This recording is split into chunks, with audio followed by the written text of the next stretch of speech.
Hello guys! Hello Sagittarius! Welcome dito sa aking channel, Kapalaran 888 Sagittarius. Alamin natin kung anong messages, vibration, gabay energy para sa lahat. Ito ay message from Archangel Michael, Sagittarius. Wow! Innocence. Okay, kumuha pa tayo ng isa. Okay, next card is a favorable outcome. Okay guys, so Sagittarius, nakikita ko sa'yo dito na siguro mayroon kang magandang ginawa sa pagkabata mo, sa childhood mo.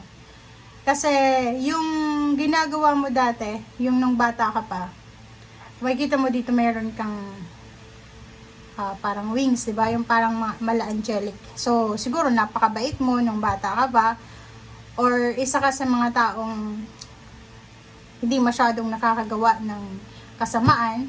And dito sa outcome mo, sinasabi na isang napakagandang outcome ang posibleng darating sa'yo, balanse, na result siya nung ikaw ay bata pa.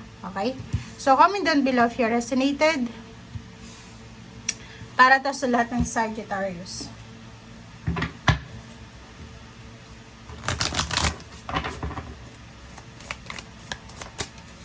Or sinasabi dyan sa'yo na yung nangyayari sa'yo ngayon is result siya ng mga decision making mo sa past mo nung medyo bata-bata.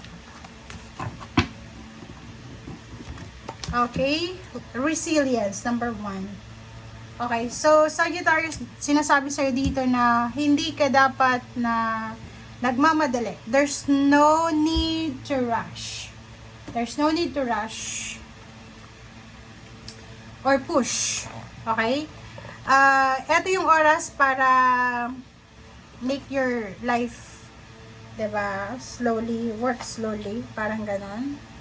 Meron kang determinasyon, pasensya, or kinakailangan mong magkaroon ng determinasyon, ng sobra-sobrang pasensya,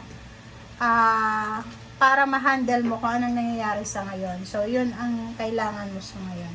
Okay? Tingnan natin.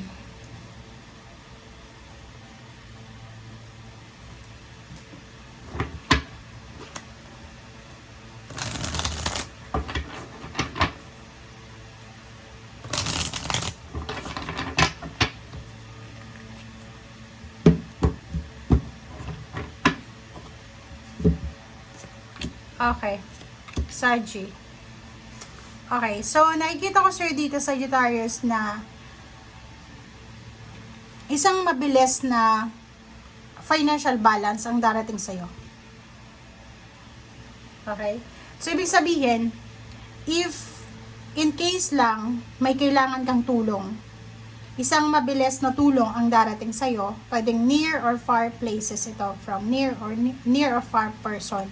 So, nakikita ko na balanse, magiging balanse yung financial mo, magkakaroon ka ng chance para mag-offer, magbigay, and ikaw din mapagbibigyan ka.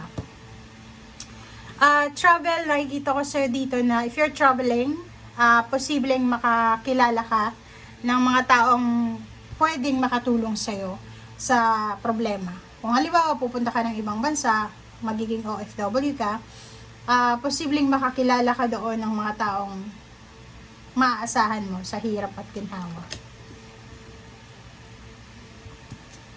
Okay, so 6 of Wands and then Page of Pentacles. So, in terms of money, may incoming money, may incoming salary increase, higher position, recognition awards, triumphant success, pagpupuri, appreciation. So, maraming tao yung pupuri sa'yo, maraming tao yung hahanga sa'yo, maraming magka-congratulate sa'yo. And nakikita ko sure dito na pwedeng tungkol ito sa anak mo, pwedeng tungkol ito sa magulang mo, or kung single ka, pwedeng tungkol ito sa'yo. 7 of Cups, and then 4 of Cups. So, dito sa dalawang barahang to, sinasabi na huwag kang magsasettle doon sa mga may edad ng Sagittarius. Like, nasa 38 years old down, diba? From 38 or 40 years old down, tapos wala ka pang asawa. Single ka, babae ka man or lalaki.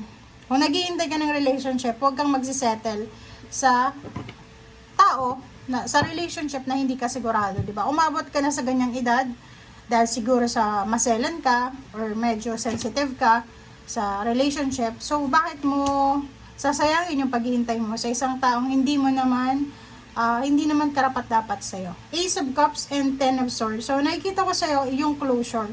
So, financial closure, emotional closure. Yun ang nakikita natin dito. So, ibig sabihin yan, merong closure sa relationship dito. Ibig sabihin, meron kang mga pain and heartaches na posibleng maayos, masettle. Meron ditong pagkakataon para umapaw yung cups mo. Magiging sobrang saya ka. Magiging sobrang maliwanag yung sitwasyon mo. Parang ganon. Magiging sobrang harmonious. Parang nakikita ko sa'yo dito na makakaraos ka. Diba? Halimbawa, sa relasyon, hindi masyadong maganda yung takbo ng relationship mo. Nagsisimula sa parents, sa siblings, sa kapitbahay, sa relatives, parang ganun. But, nakikita ko sa'yo dito na makaka-recover ka sa mga, since innocence yan, so pwedeng sa inner child mo yan, makaka-recover ka sa inner child issues mo, lalo na sa relationship. Okay?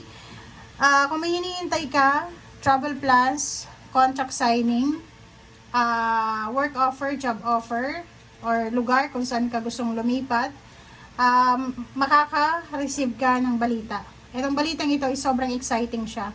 1 siya so 4. So, kung ano man ang balitang ito na darating sa'yo, ay siya yung magiging rason para maging balance yung wants mo. So, ibig sabihin, kung medyo imbalance ngayon yung pinagdadaanan mo sa trabaho, career, business, etong good news na ito na parating, siya yung parang magiging last, anong tawag yan? Di ba yung mesa? Halimbawa, yung mesa, gumagawa ka ng mesa, 3 lang yung hawak mong paa, kailangan mo ng isa. So, may parating ditong isang paa. Siya yung pwedeng kukumpleto ng mesa mo. Parang ganun. Okay, 9 of Cups, emotional success, emotional happiness. Usaping pera, emosyon, nakikita ko yung prosperity and abundance. Good news in terms of money, in terms of relationship. Nakikita ko na may iba sa inyo na posibleng nangihinayang kayo sa mga nangyari sa nakaraan, lalo sa past nyo. But nakikita ko naman na moving forward, mas magiging strong ka sa mga past issues na yan. Kasi nandito na yung Ten of Swords eh. So wala nang dahilan para magsisi ka sa mga past actions mo.